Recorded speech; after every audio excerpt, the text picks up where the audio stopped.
I'm realizing that the world will really only show you what you show the world. And when I say that, I mean a lot of things really. Especially I'll start with like perspective. I think if we start to get ourselves in a mode of actually believing in ourselves or affirming our own perspective. And when I say that, I mean actually bringing ourselves to the present moment and feeling good in where we are and feeling good in what we do, I guess, within the present moment as it relates to our goals.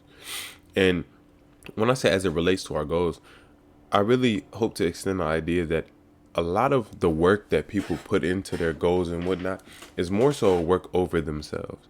It's not necessarily always just strenuous effort and fatigue into whatever it is you want. It's more so a loving perspective that allows you to continue to do stuff like that, allows you to actually instantiate what you want in the world because you actually believe it's possible.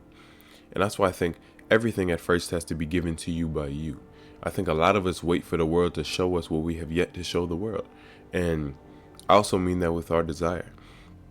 I think if we learn to show the world what we desire through our action, through our mentality, through our perspective, then it has no choice but to show it to us. Because even if it doesn't show it, quote unquote, we'll be the ones to create it. And in that way, it will show itself to us. I think that a lot of manifestation is both you and the world working together, you and whatever is beyond whatever you believe in. And I think the best way to get to that, at least in a quick, quote unquote, quick way, is to bring yourself to the level of your desires by bringing your desires to the level of you. Like actually learning to work through your desires and sort of go all into whatever it is.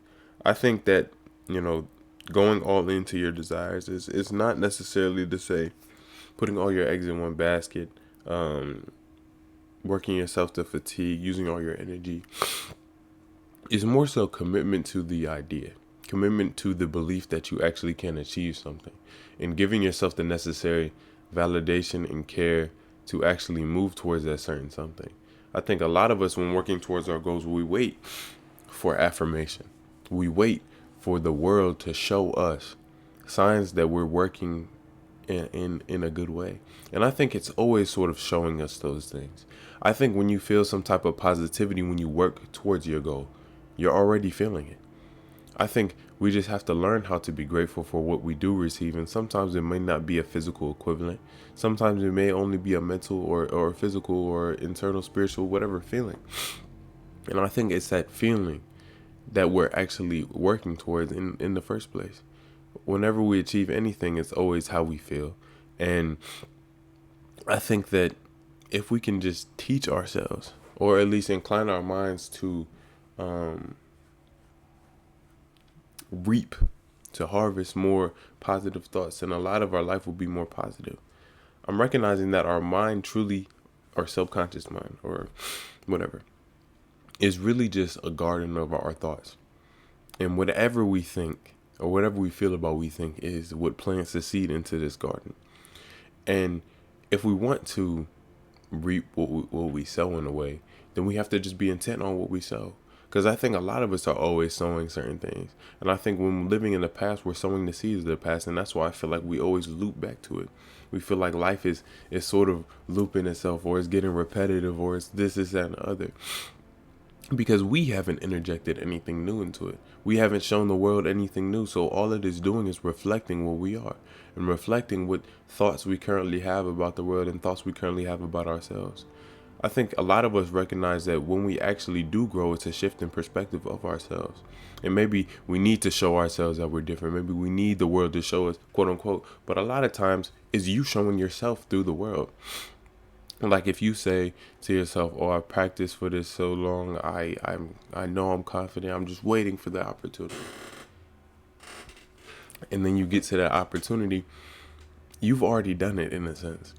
Like you've already not necessarily been through the turmoil of whatever opportunity or speaking you had to do, but in a sense to say you've given yourself enough validity and strength to affirm yourself of your success and confidence in whatever you're doing before you actually done it. And in that way, you guarantee some of your success. Because I think when we act in a certain amount of confidence or act within a certain amount of certainty within ourselves, while in the uncertainty of the unknown, we create certainty within the unknown too. Because we're sort of allowing ourselves to pilot it. We're sort of allowing the path to be wherever we are and affirming the path and its existence because we are there too. And I think if you can't, or if we don't, learn to affirm where we are truly, then wherever we get will just be characteristic of the affirmation we forgot to give ourselves. It'll be characteristic of parts of ourselves that are quote unquote seeking out change. And I think a lot of us want to change, and a lot of us want to grow, and a lot of us want to be authentic with ourselves. And what I've realized recently, because I've been doing a lot for myself, quote unquote, mentally and spiritually, like actually trying to get to the root of a lot of stuff. And the main thing I think that's truly helped me is recognizing that positive affirmation and feeling good about yourself and feeling good about where you're going is something that is only strengthened when you actually align your physical actions with that certain something.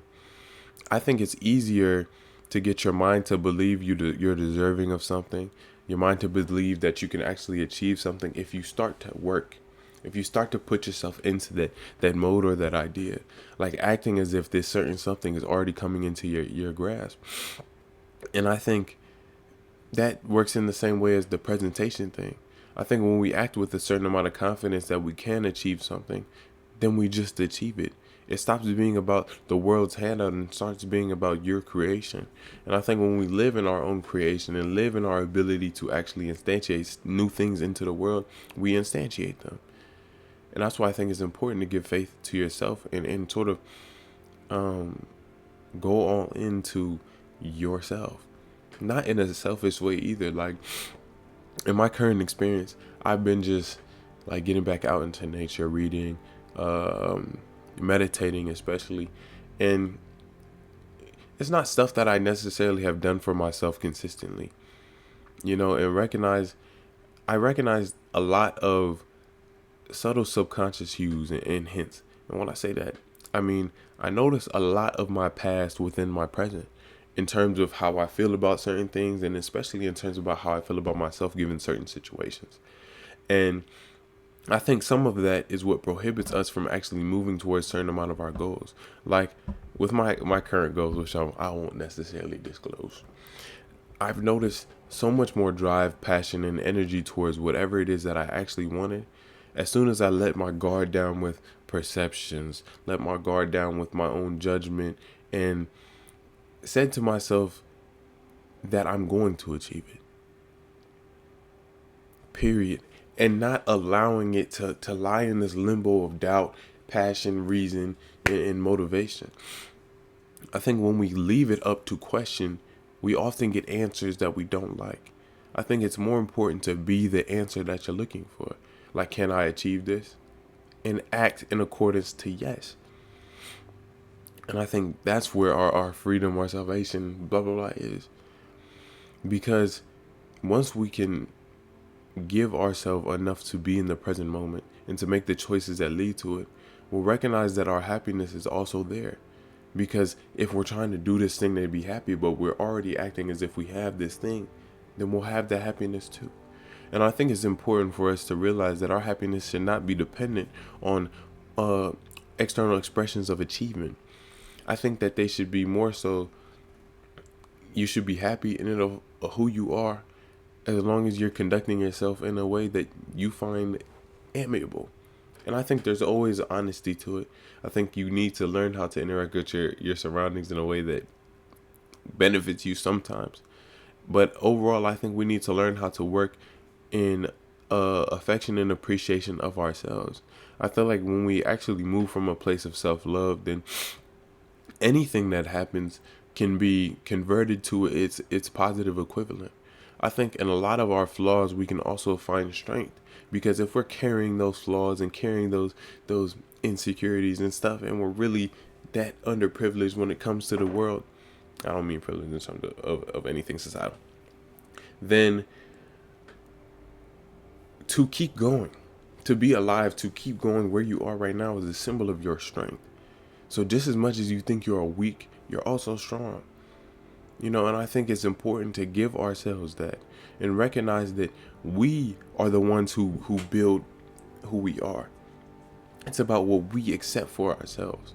Like if you think that you can't look at bugs, for example, or something like that, that's merely just your thought about it, merely just a condition that we've placed on ourselves and accept it as true, and therefore our body, our mind responds to that certain something. Now, if we're able to put ourselves in a place of already achieving our goals, or put ourselves in a place of affirming ourselves truly and loving ourselves truly, and giving loves to our environment and whatnot, then our mind, our body, and everything around us in a way will work in harmony with that idea of love that we're professing to it. And that's why I think it's more important to show than be shown anything. Because if we can show it, then we're in a sense showing ourselves. We're in a sense giving ourselves an opportunity to interject when the world, quote unquote, isn't giving us stuff. You're a part of the world too. And I think sometimes we get a misplaced idea with our own effort and especially our own perspective. I think sometimes the effort can be displaced with a greater perspective, but I think nothing can substitute a greater perspective for the world around you and where you're going. I think if you always have a perspective of negativity as to your own achievement, especially in unknown areas, then you're never going to achieve anything. And I don't think that's just because I'm saying you're never going to achieve it, but to say that if we never give ourselves bearings, if we never give ourselves, hands, we'll never be able to grab anything. If we never, actually take any steps, we'll never get anywhere. And if we don't think there's anywhere to get, then we're never going to take steps. It's always about what you give to yourself. It's always about the relationship. And I'm realizing it more and more that it's about learning to let yourself go in that relationship. Recognizing that you don't have to create such a divide and have to be so based on the connotations that you place on the work you do. It's about how you feel. And it's about being honest with yourself with how you feel. Sometimes the art may not be good to other people. But the objective of art isn't to make something good, it's to express yourself. And I think in all of our expressions, we need to learn how to be more amiable. I seen videos on YouTube like you're an artist, create. Because that's all we have to do. Analysis of whatever your life is. Because I think life in and of itself is art. And I think each and everyone has a specific art. If we're indebted to our art and learning to actually live our life in harmony with both ourselves and the world around us, then any judgment isn't worth anything. And I don't mean that to say that anyone can do anything. I don't mean that to say you should be negative towards people and not care. I think there's always an honesty aspect to it, and I really just hope that people understand what I mean when I say that, because it's not something I feel like I can truly articulate. I'm no moral police. I'm no therapist. I'm no nothing like that. I'm a person. I'm a human just like anybody watching this, and that's why I feel like there's substance to it, because I'm recognizing in myself potential and ability to overcome certain amounts of my thought. Like I feel like I'm a very self-aware person, and I feel like in the past it used to attack me in ways that I didn't like. And I think everyone recognizes that either consciousness is a cure or it's a sword against you. And it's always going to be a double-edged sword as long as you use it against yourself. We have to use it for the world and for ourselves, and learn how to, in essence, choose what we wish to have by being certain in our decisions, and at least certain in who we are within the world around us. And I don't mean that to say knowing everything about yourself, but at least knowing not necessarily where you want to go, but who you want to be. I think it's indecision that's truly breeds this uncertainty, and indecision that breeds the feeling of discomfort within the unknown. I think if we are to give ourselves anything, then it should be a greater perspective.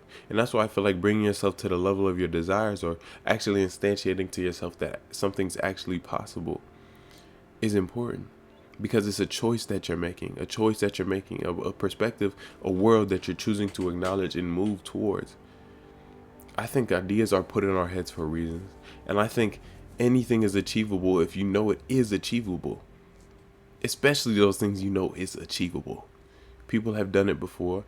And as long as you, I don't know, put the work in, I'll say put the work in, quote unquote, or bring yourself to the level of your desires, being intent with how you feel about yourself and intent with how you feel about whatever goal you're actually trying to reach towards, then you have no choice other than to reach it. Because in a way, it has already reached you. I think sometimes the best way to reach our goals is to retract our hand and recognize that the goal has been within us all along. It's always been a subtle dance that we have with ourselves. And I think the best way to dance isn't to be over conscious about each and every step you make. It's about being intent enough to dance without care, being intent enough to express yourself through dance without fear of criticism. And I think that's what life is. Learning to dance harmoniously in your own way and appreciate yourself for doing it. And appreciate the world for letting you, quote unquote, do it. I think life is the biggest gift that we all have because it can be anything. In the same way that anything can be everything, everything can be anything. Each and every individual thing, like I can care a lot about a specific fruit, and that can bring me happiness, or that can bring me despair if I don't have it. It's always about what we invest and what we allow ourselves to believe about ourselves and the world around us. And if we're able to show ourselves, at least in how we feel, at least in how we move and how we act towards our goals, that they're achievable, then why won't they be achieved? All in all, I want to say thank you to you all for making it this far. I really do appreciate each and every one of you, and I hope you guys are taking care of yourself and doing what you can with what you have. It's a new era, it's a new time, and it always is. A lot more on the way. I've been considering maybe starting streams where I just yap and see how long I can yap or something like that. I don't know. I want to get back into the YouTube live aspect of this and actually get to talk to some of y'all. But all in all, thank you. Keep being great, and make sure you're taking care of yourself and doing what you can, what you have, because you always have yourself. Book on the way. I don't want to keep forgetting that one. Books on the way. It's done. I'm really just waiting on y'all. One more thing before I go.